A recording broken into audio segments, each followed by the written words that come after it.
G7 versus BRICS, qui gagnera la guerre commerciale et la formation de deux alliances globales s'est achevée la semaine dernière, et elles pourraient s'affronter dans les années à venir pour la domination économique. Le premier bloc inclut l'UE, les USA, le Japon et leurs alliés.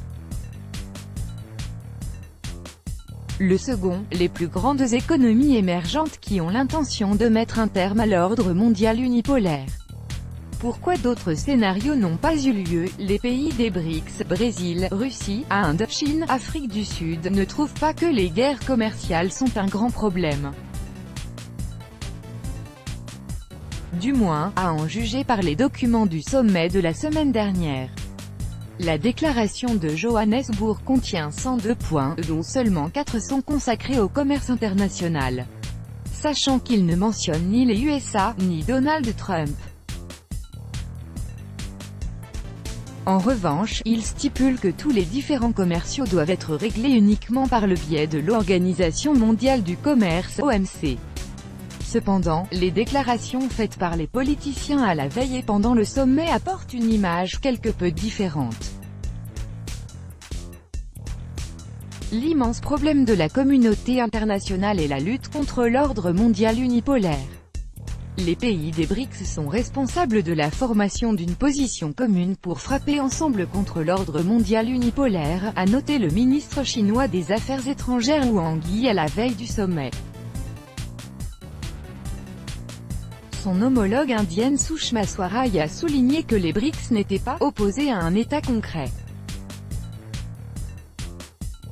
Mais si un pays parlait de protectionnisme, nous le condamnerions ensemble, a-t-elle prévenu.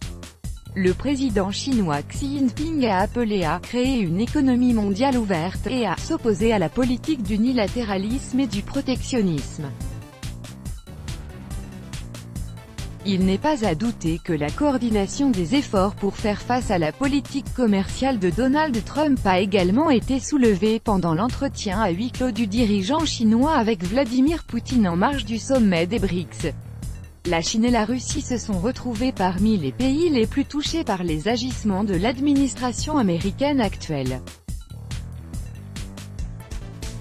Les Américains préparent de nouvelles taxes contre Pékin et de nouvelles sanctions contre Moscou. Une nouvelle surprise de Donald Trump, hasard ou non, mais le jour d'ouverture du sommet des BRICS, Donald Trump a été à l'origine d'un nouveau scoop. Lors de sa rencontre avec le président de la Commission européenne Jean-Claude Juncker, il a accepté d'évoquer avec l'UE l'annulation des taxes dans les échanges. Nous sommes convenus aujourd'hui de travailler avant tout ensemble pour atteindre des taxes zéro, la suppression d'autres barrières et l'annulation des subventions pour la production industrielle, à l'exception de la construction automobile, a déclaré Trump. Nous travaillerons sur la réduction des barrières qui compliquent la croissance du commerce et du secteur des services, y compris la production chimique, pharmaceutique, médicale, ainsi que les fèves de soja. Pour l'instant, les interlocuteurs se sont mis d'accord sur l'abstention de nouvelles taxes, notamment sur les voitures et les pièces détachées d'Europe, lesquelles Washington avait l'intention d'adopter. De son côté, l'UE a promis d'augmenter les achats de gaz naturel liquéfié (GNL) américains et de réduire les barrières commerciales aux importations de fèves de soja. Il ne reste plus aux observateurs que de constater que le locataire de la Maison Blanche a fait une nouvelle fois un demi-tour à 180 degrés. Car encore le 15 juillet il proclamait publiquement l'UE d'ennemi de l'Amérique dans le commerce. Les ennemis de mon ennemi. En réalité, le président américain n'avait tout simplement pas d'autre choix. Sa tactique, intimider d'abord le partenaire avant de proposer l'amitié sur ses propres conditions, n'a pas marché. La Chine fut le premier échec.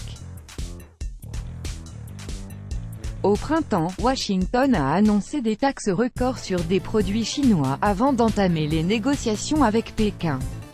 Au final, les Chinois ont accepté d'augmenter les achats de produits américains, notamment du GNL. Les contours d'une alliance commerciale USA-Chine ont commencé à se dessiner en alarmant bien des politiciens. car une telle alliance serait capable de dominer tout le commerce mondial. Toutefois, les faucons du Congrès américain ont enterré cette initiative en concluant logiquement que très bientôt les USA deviendraient le partenaire cadet dans cette union. Une exigence inacceptable a alors été avancée à Pékin, stopper le programme de développement du secteur des hautes technologies. Et la guerre commerciale a éclaté avec nouvelle force. C'est alors que Donald Trump a forcé l'Europe à s'allier avec lui contre la Russie, en promettant de lever les nouvelles taxes si le vieux continent renonçait à la construction du gazoduc Nord Stream 2 tout en achetant le GNL américain. L'Allemagne et la France ont rejeté avec indignation cette proposition. Après quoi le président américain a misé sur la normalisation des relations avec la Russie. Un nouveau redémarrage, avec la perspective de s'allier avec Moscou contre Pékin aurait été un bon levier de pression pour Washington vis-à-vis de la Chine et de l'Europe. Le retour de Kissinger selon le quotidien américain The Daily Beast, se référant à ses sources, cette idée appartenait au mastodonte de la politique américaine, ex-secrétaire d'État Henry Kissinger. Lors d'une série d'entretiens informels, Kissinger persuadait Trump qu'il fallait coopérer avec Moscou pour refréner la Chine qui monte en puissance, affirme le journal. Selon sa stratégie, les relations plus étroites avec la Russie, ainsi qu'avec d'autres pays de la région, permettraient d'encercler la Chine en limitant son influence et puissance croissante. Cette proposition a été prise avec compréhension dans l'administration présidentielle. Les pourparlers avec Vladimir Poutine à Helsinki étaient un sondage du terrain sous une hypothétique alliance anti-chinoise. Mais l'hystérie qui a éclaté aux USA concernant la trahison de Trump a tiré un trait sur ce scénario.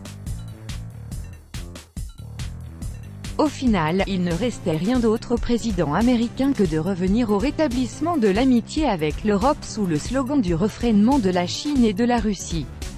Les USA et l'UE s'unissent dans la lutte contre la Chine qui a détruit le système du commerce mondial, a souligné le conseiller du président américain à l'économie Larry Kudlow en commentant l'issue de l'entretien entre Trump et Juncker. Le chef de la Commission européenne a clairement laissé entendre qu'il avait l'intention de nous aider avec le problème chinois. Washington n'est pas le seul à essayer de construire des alliances.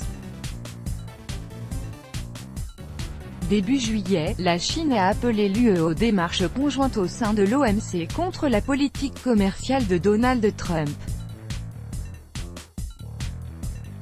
Cette initiative a été exprimée à Bruxelles et à Berlin par le vice-premier ministre chinois Liu He. Bruxelles a rejeté cette proposition en soupçonnant que Pékin tente de diviser le bloc occidental. Après quoi les BRICS sont devenus le principal espoir de la Chine. De son côté, l'UE a signé mi-juillet un accord de partenariat économique avec le Japon. Les parties ont l'intention de supprimer progressivement 99% des taxes dans les échanges. En particulier, le Japon annulera les taxes pour les produits européens, le fromage, le vin et le porc. Pour sa part, l'UE réduira progressivement de 10 à 0% les taxes sur les importations des voitures japonaises. Si les USA annulaient réellement les taxes dans le commerce avec l'Europe, ils devraient également conclure un tel accord avec le Japon. Ce qui conduirait à l'apparition d'une alliance dirigée par les pays du G7, en opposition aux BRICS dans la guerre commerciale mondiale. Gagnés par le nombre, les chances de victoire dans ce duel sont déterminées par les objectifs que se fixe chacune des parties. Le G7 et ses alliés, Australie, Corée du Sud, etc., s'efforcent de ralentir foncièrement la croissance de l'influence mondiale de la Chine en freinant le développement économique chinois par les taxes.